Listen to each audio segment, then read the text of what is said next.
Aquí no podemos más que comentar lo que ya hemos dicho. Adelante, el cambio fundamental está aquí. Artículo primero. En los Estados Unidos mexicanos, todo individuo gozará de las garantías que otorga esta Constitución, las cuales no podrán restringirse ni suspenderse, sino en los casos y con las condiciones que ella misma establece.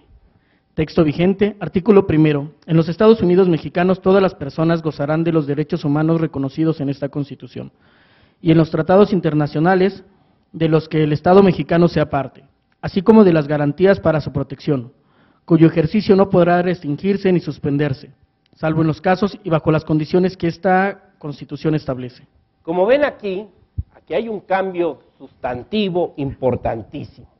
Se fortalece considerablemente lo que debemos entender como parte dogmática de la Constitución, los derechos subjetivos oponibles en principio al poder público. Y digo en principio porque veremos que de la obligación de respetar, promover y proteger las garantías, pues también se va involucrando, aunque sea indirectamente, el respeto de los derechos humanos, también por particulares. Pero en principio, las obligaciones que derivan de los derechos humanos son oponibles al Estado y sus autoridades.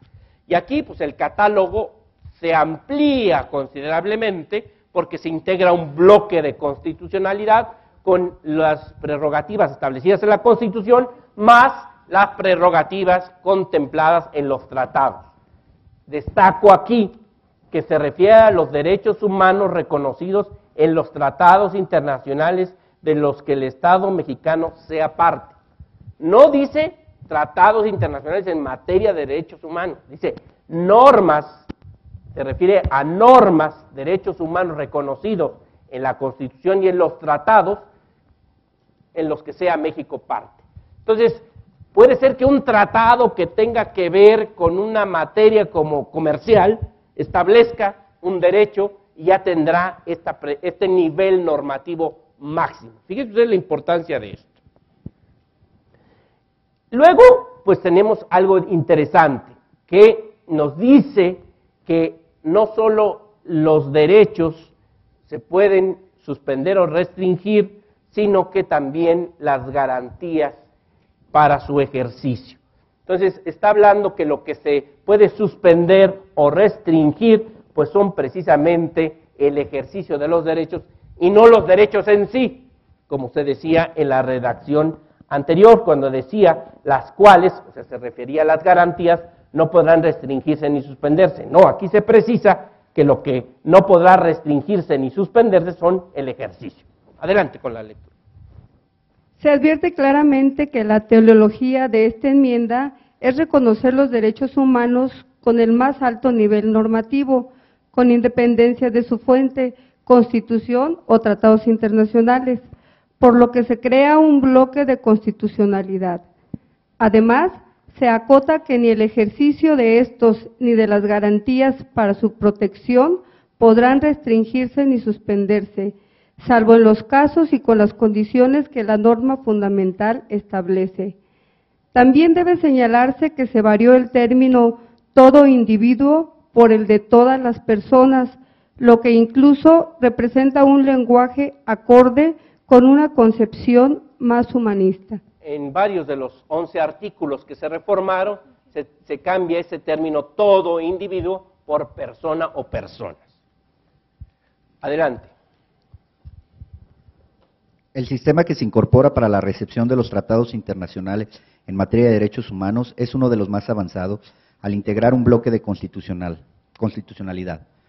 Respecto a la explicación del supuesto en los Estados Unidos mexicanos, estimó sigue siendo válida la conclusión de que no solo se refiere al territorio mexicano, sino además a una declaración axiológica o valorativa que impone a todas las autoridades del Estado mexicano el correlativo deber de respetar, garantizar y promover estos derechos, con independencia de la ubicación especial de la persona. Aquí es la misma conclusión que yo ya sostuve en el libro de garantías individuales, de que el supuesto en los Estados Unidos mexicanos se refiere no solo a que material, espacialmente, la persona se encuentre dentro del territorio nacional, como lo describe el artículo 42, para arriba espacio aéreo, para abajo subsuelo, propiamente el territorio, mar territorial, zona económica exclusiva, islas, cayos, arrecifes, bla, bla, bla, como dice el 42. No solo es eso, es una declaración axiológica o valorativa. ¿Qué quiero decir? El supuesto en los Estados Unidos mexicanos abarca que si una persona se fue de shopping a Houston, bueno, su casa no se la pueden expropiar aunque él esté en Houston, ¿verdad? Entonces, el supuesto es que las autoridades mexicanas, con independencia de la ubicación del titular de ese derecho, están obligadas a respetar, promover, proteger y garantizar los derechos humanos contemplados en la Constitución y en los tratados. Adelante.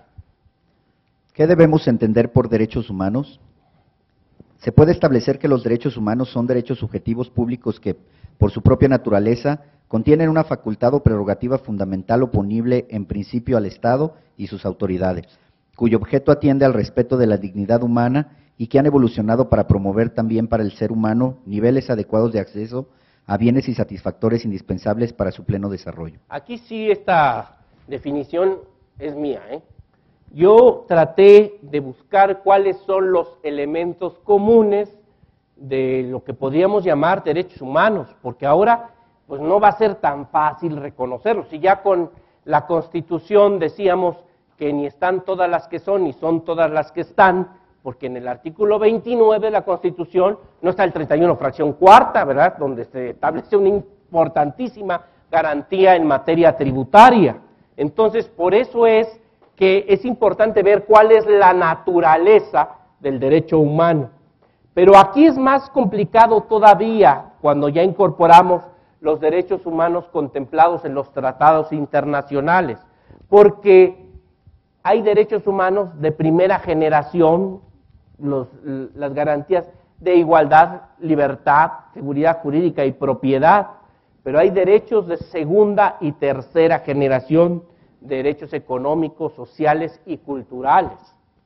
Y aquí pues estamos viendo que esos derechos económicos, sociales y culturales pues tienen el máximo nivel normativo. Entonces, ¿cómo podría yo identificar dentro de cualquier tratado internacional un derecho humano para darle ese valor máximo normativo?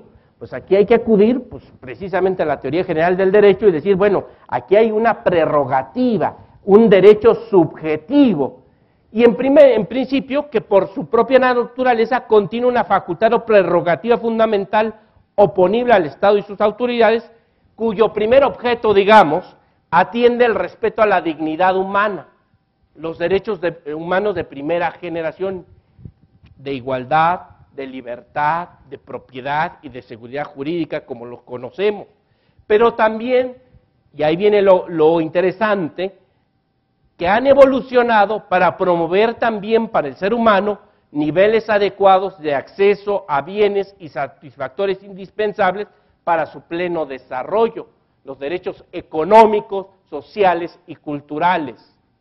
Bueno, qué importante va a ser esto como el derecho a la alimentación, el derecho al agua, y ahí por ahí hay una iniciativa de un derecho a la electricidad.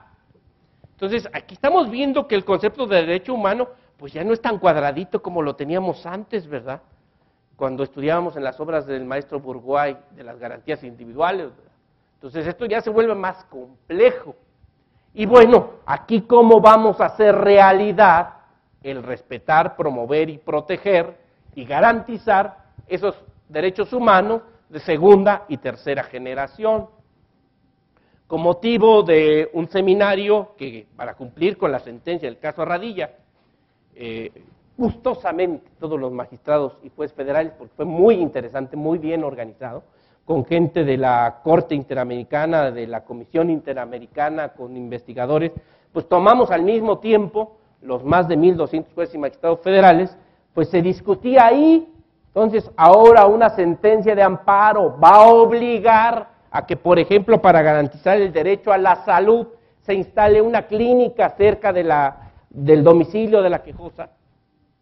No se preocupen, esto también ya está resuelto por una observación general del Comité de Derechos Económicos, Sociales y Culturales, cómo deben atenderse los derechos económicos, sociales y culturales. Claro, hay unos que son autoejecutables y sí, se pueden defender directamente.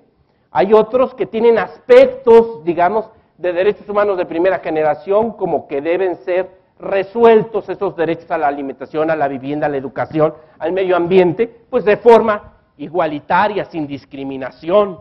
Pero también, por ejemplo, este comité en su observación general número 3 establece que debe haber seriedad en el Estado, de que debe tomar medidas, ese es un concepto muy importante en el derecho internacional de los derechos humanos, tomar medidas serias para que legislativa y administrativamente se esté resolviendo el problema.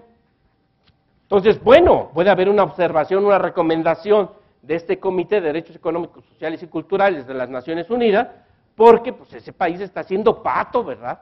Con el cumplimiento del derecho a la alimentación se está muriendo la gente de hambre, ¿verdad? Entonces no se han tomado medidas. O cuando se discrimina para precisamente cumplir con ese derecho.